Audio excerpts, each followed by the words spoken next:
Hey guys, this is Kevin with Horology Project. It's been a while since I've been able to do some videos consistently. A big piece of that is because I moved from Florida all the way to Colorado. I actually used to live in Colorado, so this is a move back and I'm really glad to be here. Anyways, I still haven't stopped getting some cool watches. I actually have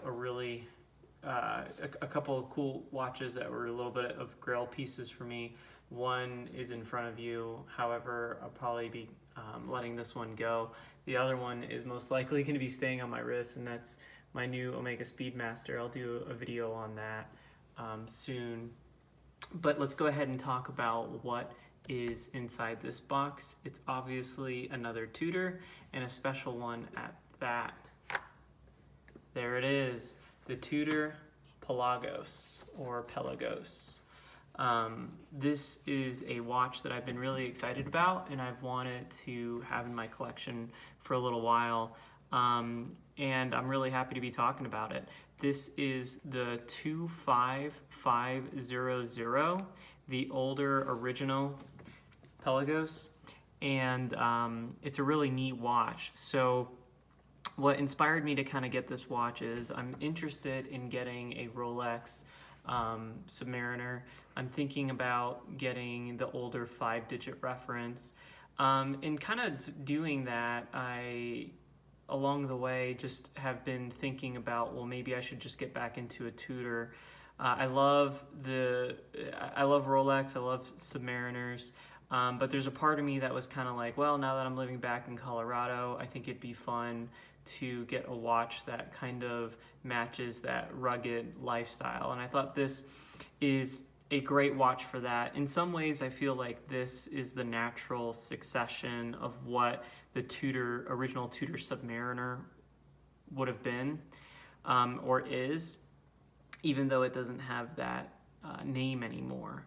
And it's a really neat watch. So this watch measures in at 42 millimeters, but in fact it is 41 millimeters from these case tips. The 42 is because the bezel of the watch actually overhangs off the side, which is my preference for dive bezels. Some people don't like that because they think it's easy for the watch to get knocked and the bezel to pop off. I personally like it because one of my criticisms for the Tudor Heritage is that when you try to rotate the bezel, because it's flush with the side of the watch, it's a little bit difficult to turn. This watch, however, is so easy to turn.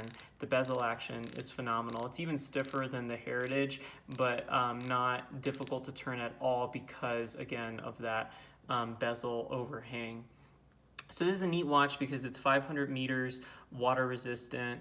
Unlike the Heritage line, minus the full steel one, it has a date complication. This is the older version with the ETA movement in it. It's a 2824 based movement that has some Tudor kind of outfitting on it. So it's a really nice workhorse movement. It'll be easier to service. And it is, in some ways, in the watch world, the preferred Pelagos. And the reason is because it is not only an easier to service movement, but it has a cleaner dial. So the new one is 5 lines of text, if you can believe it. It's a little unnecessary.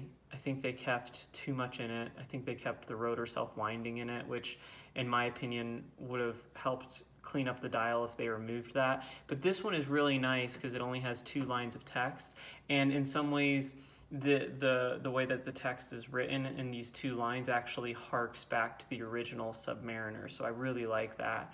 The dial is really clean.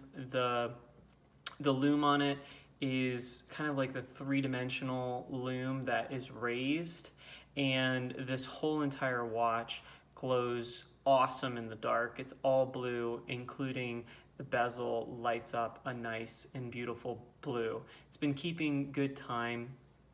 It has some great crown guards on it.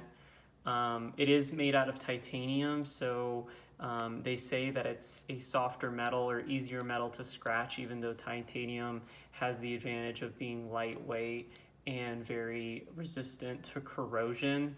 So things like salt water isn't going to affect it the way that it would maybe affect steel or other metals. This watch, again, because it's an ETA, is actually a thinner watch than the modern Pelagos, as well as the Black Bay Heritage. So I believe this watch measures at 13.7 millimeters thick. The modern version of this watch with the in-house movement is half a millimeter thicker. So it didn't increase in thickness as much as the Heritage did, which that increased in thickness over 2 millimeters. So somehow they were able to use that case size well and not increase the thickness too much. It does have a helium escape valve on the side. This is water resistant to a crazy 500 meters, so no issues there. The overall look of the watch is absolutely stunning. It's just nice oyster. This titanium finish on the watch gives it kind of a deeper gray hue, where I think where I think stainless steel has a brighter finish. So like for instance, if you see, this is a stainless steel Omega. As you can see, the color hues are a bit different, where this titanium is kind of a darker silvered finish. The typical stainless steel is kind of brighter. So the tones on this are a little bit darker, and I like that. I really enjoy that about this watch. So a couple other things about it. Titanium is a lighter material. So even though this watch is at 42 millimeters, again, because of the bezels, it doesn't wear as heavy on the wrist. So it's kind of nice because this is a little bit of a bigger watch, and what it makes this watch feel larger is probably the lug tip to lug tip being at 50 millimeters. There's a few things that are redeemable qualities. One is that it doesn't have, at the end link, the end links don't protrude, they drop straight down. So again, for instance, with my Omega, even though technically the lug tips on this Speedmaster are less than this Tudor, the end links on them pop out further than the lugs, so it makes it actually wear a little bit bigger when it's on the bracelet. This, however, is a full drop off for the way that they engineered it, so it's true 50 millimeters, so that helps it with wearability. And then the fact that it is the thinner version helps it with wearability as well. And then being titanium, being lighter, it makes it feel like it is a smaller watch. It does, even though those things are helpful, it is still in what I would call a bigger watch category. But as you can see, it's absolutely beautiful. Another really cool thing about this ETA watch is you'll notice on the dial that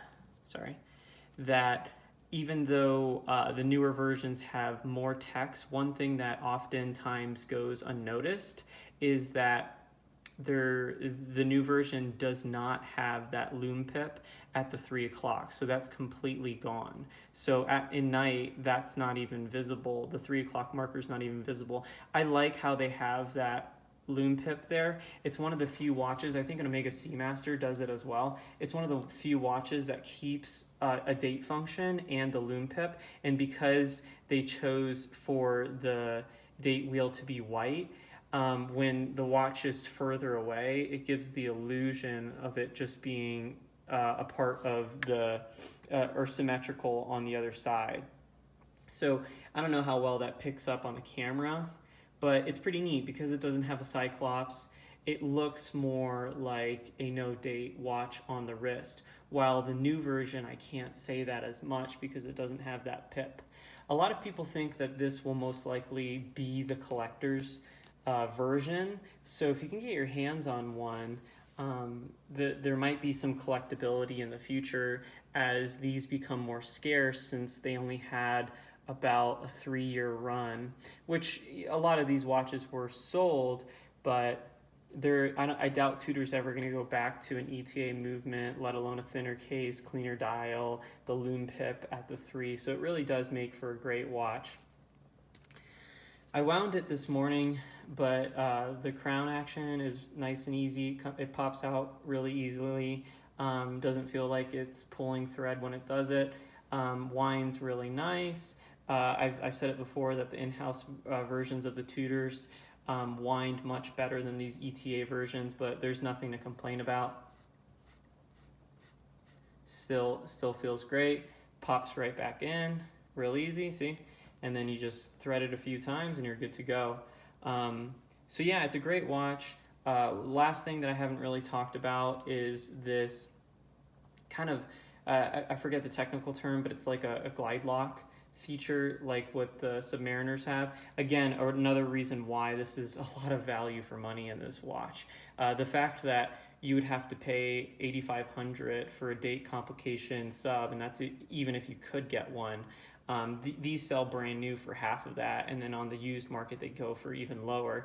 And so the fact that you can get a titanium watch, really reassuring bezel action, 500 meters of water resistance, date complication, and this phenomenal adjustable clasp system is amazing. So you have 3 points of adjustability. So for instance, if it is hot outside and you need to loosen the watch, you can bring it towards this way. And then this bottom one is kind of a spring loaded, if you will, or a spring tensioned spot, where if you have it on top of a diver's vest or something like that, it can move with the swelling of your wrist, or you can just keep it so that at this position, if you're outside doing activity, it can adjust through these springs that kind of allow it to move. It does have an all or nothing diver's extension in addition to all those features. So this thing is just, this really is just the ultimate tool watch. This is a man's watch. I love it. So yeah, it's a great watch, and I highly recommend it if you're considering one. My vote is with the older 25500 mainly because of the dial, and then it's just an added bonus that it's going to be a little bit cheaper to service. It'll be cool too to see if it becomes more of a collector's item. However, you can't go wrong with the in-house movement. There's a lot of draw to that, being that the power reserve is 70 hours. It's such a good movement, and then it has modern features that will allow it to really hold up well through the years. But you're sacrificing a little bit on the dial, and then I hate to see that Lume go, and then you're getting 0.5 millimeters thicker, which isn't too bad again, but all of that together is enough for me to hold off from getting it and stay with this version. My opinion is if you're going to go black, get this version. If you're going to go, if you want the blue, then your only option is to get the in-house, and the blue is phenomenal. So that's kind of my recommendation. And I hope you like this video. Hopefully I can get some more videos coming to you again. And if you haven't already, hit the thumbs up on this video, subscribe to the channel, and hit that bell notification. It'd be awesome if we can continue to try to build this thing up so that I can get some more watches in my possession. Right now I'm doing all of this just through my own funds and just trying to wait for those good deals where I get into a watch and possibly release another one in my collection, and that's kind of the game I've had to play. But anyways, thanks so much for just all your comments and your support. You tell me, what do you think? 25500 or the newer 25600? Basically, ETA over the in-house. Which one on the Pelagos do you think is the way to go? All right, catch you on the next one.